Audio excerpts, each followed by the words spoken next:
Ladies and gentlemen, I am Pierre, the voice of Truth Guillet. Welcome to UWC 16, the home of non-stop mixed martial arts action. Ladies and gentlemen, we have an exciting and well-matched card from top to bottom. I'm joined here by none other than Josh Palmer. For fight number one, we had an amateur bout with Damian Fisher weighing in at 77 kilograms with a record of 1-0-0, fighting out of Ministry of Mixed Martial Arts team here in Raleigh, Essex. His opponent tonight will be Ben Middlemass, weighing in at 77 kilograms with a record of 1-1, fighting out of TSG Thurrock. So ladies and gentlemen, I've only got one more thing left to say. Are you ready for the action? Then please welcome your first fighters to the cage. This is an amateur welterweight MMA bout. So please welcome in the red corner. He weighed in at 75.9 kilograms. He has a record of 1 win and no losses. Representing the Ministry of Martial Arts from Raleigh, Damian Fisher.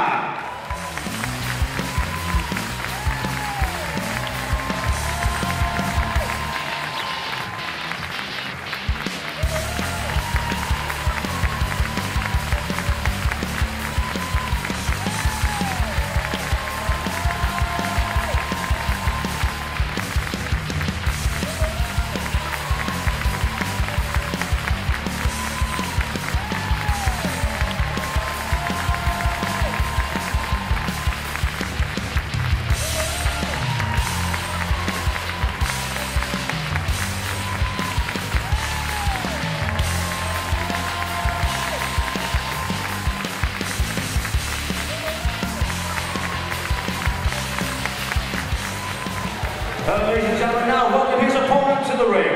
He weighed in at 76.8 kilograms. He has a record of no wins, no losses, but with 1 draw. Representing TSG Graves, Ben Middlemass.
So anyways, starting our first bout, it's an amateur bout. We have Damian Fisher out of the Ministry of Mixed Martial Arts team and Ben Middlemass out of TSG Thurrock. Now this is an amateur bout, Pierre, so it's worth pointing out there's going to be no head strikes standing or on the ground. Now Middlemass is starting low line leg kicks to one Damian Fisher. Damian Fisher looks a little bit tentative here, but again, he's looking to come on strong here. With a couple shots, both guys looking for a body clinch. However, saying that Ben Middlemass pushes out, takes center of the cage. Ooh, good knee strike there, coming in and delivering a good shot to the solar plexus. That's the kind of striking you need to use in amateur rules, really. A lot of knees and a lot of low kicks to really cause as much damage as possible to the body of your opponent. Now, as soon as you mentioned about those kicks, Middlemass landed a solid tie kick to the inside leg of Fisher. Now, Fisher has stated with his body language he wants none of that and immediately looks for a single leg shot. However, Middlemass has an underhook looking for double underhooks, which could be a problem there for Fisher. Yeah, he never really got low enough in here against the cage. He's making some progression to it now, but with the head on the outside, you can see that seatbelt hold coming over the top. There's a chance he could have his back taken. He really needs to look and switch his head on the inside. Now, speaking to Fisher's camp, they say he's more of a grinder than being explosive. Now, what we might see is him trying to wear down one Ben Middlemass, trying to smother and take it. Ooh, good shot. Again, knee strike straight to the solar plexus. And Middlemass winced a little bit, and now it's his turn to push Fisher up against the cage and look for a possible takedown of his own.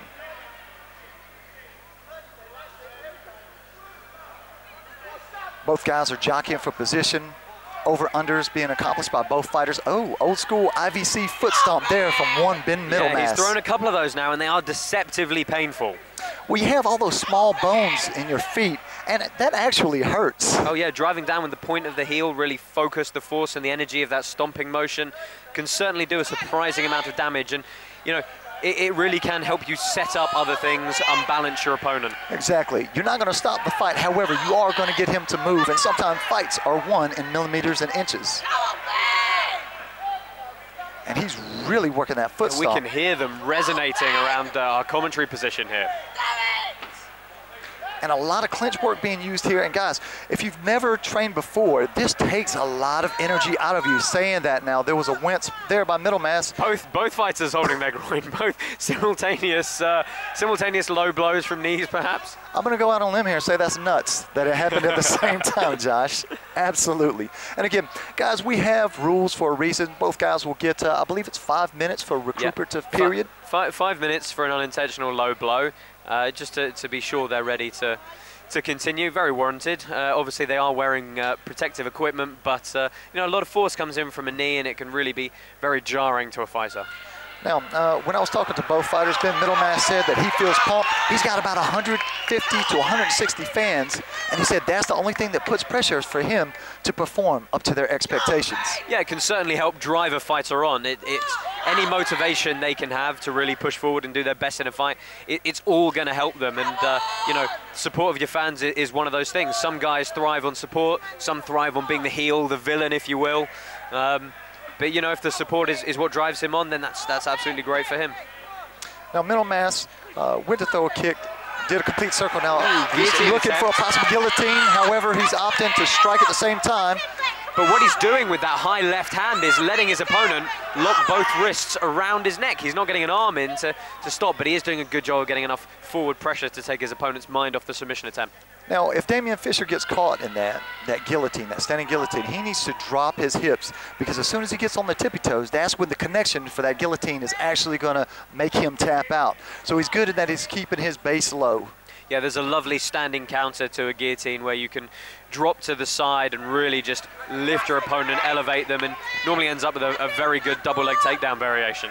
And sometimes if you lift the head straight up to the ceiling, you can actually catch a shoulder lock if you grab that wrist control. Now, Fisher has taken a couple knees in this clinch position. At what point do you just give up and say, okay, maybe I need to reposition and re-attack? Because he was scoring, Middlemass was scoring there.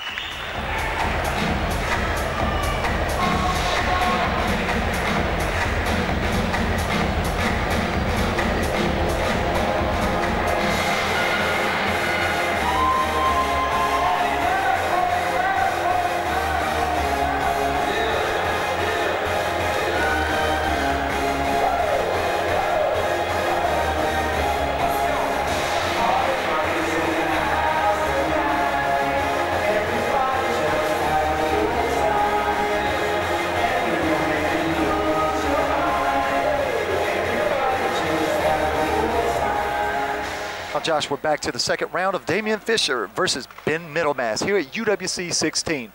Now, who do you have ahead? I've got Ben Middlemass ahead just through the effective knee strikes, and he seemed to control that clinch up against the cage.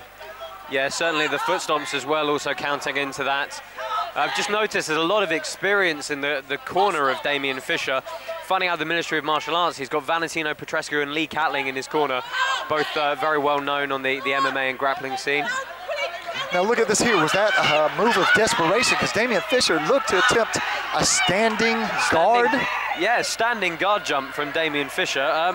Can work. Not possibly the best course of action in mixed martial arts.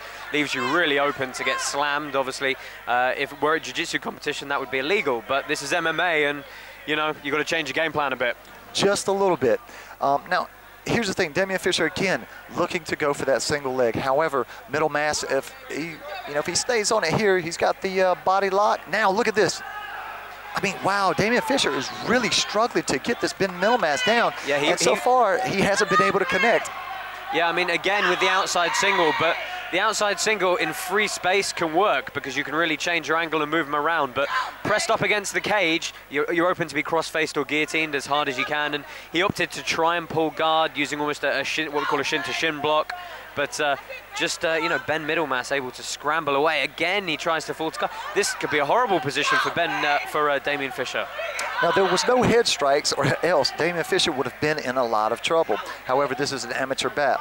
Excuse me, Damian Fisher would have been in a lot of trouble. Now, I tell you what I'm seeing here. I'm seeing that Ben Middlemass's strength is really playing a part in this. I mean, the taller man is Fisher. However, Middlemass has controlled it as far as the good tie clinch and able to move him at will up against the cage. Yeah, he just seems to be able to keep the distance when he wants to as well, and really just scramble away from things. But, you know, Damian Fisher is going to try and implement his game plan. Double unders here for Ben Middlemass, though. Turns his opponent up against the cage. He really could look to get the bend in the spine and take him down if he wanted to. Don't think that's quite... Oh, another low blow from Damian Fisher, though, and accidental, I'm sure. Another 5 minutes maximum period for Middlemass here. Now, what I want to point out is TSG, Ministry of MMA, both of those teams tend to train in the same circles. There's a lot of overlap. I wonder if that plays into any inside trading secrets, you know. I've trained with him before. I will tell you, you know, you never know. However, saying that, this has been a very good bout so far. They're amateur guys with debuts or... almost looked like he landed a knee to the face. And that's not allowed here with amateur rules. Now, is the referee going to deduct a point? Because I would think that would be a relevant course of action at this point, wouldn't you say, Pierre? Well, if it is a point taken, that's a huge blow to Ben Middlemass, because what could have been a unanimous decision, you never know. According to how judges see it, could possibly be a draw. And nobody wants to fight for a draw. Everybody is going to go for what? Yes, ladies and gentlemen, the win. But it is two 4-minute rounds, so... obviously, that is a possibility. Once again, Fisher looking for the takedown. Middlemass doing really well on the underhooks, really controlling his opponent's position, not letting him settle down, really sucking that leg in to complete that takedown. Yeah, Middlemass's takedown defense has certainly been the deciding factor in this fight. He's just able to get those underhooks. Damian Fisher not able to sink low enough or get deep enough on any of his takedown attempts. He's valiantly driving forward again, but against those underhooks, it's a hard task. Ben Middlemass is, he's smart in that he's seen the hand that Damian Fisher has. Damian Fisher wants to go to the ground. There's plenty of opportunity for him to sink in that guillotine, fall to his back, and go for guillotine through guard. However, he's not content to fall into the game of one Damian Fisher. Yeah, there's no incentive for him to go to the ground if that's where he doesn't want to be. But clearly, he's got to do his fair share of landing effective strikes on the feet, otherwise where's his offense? But saying that, Middlemass is, I would say, the better striker on the feet. Yes, he has landed a higher percentage of shots. Ooh, good leg trip, however. Reversed on the way down is Damian Fisher, but he's only got a few seconds to work here, though. It's going to be too little, too late, I think, for the Ministry of Martial Arts, man. And ladies and gentlemen, bout number 1 here at UWC 16.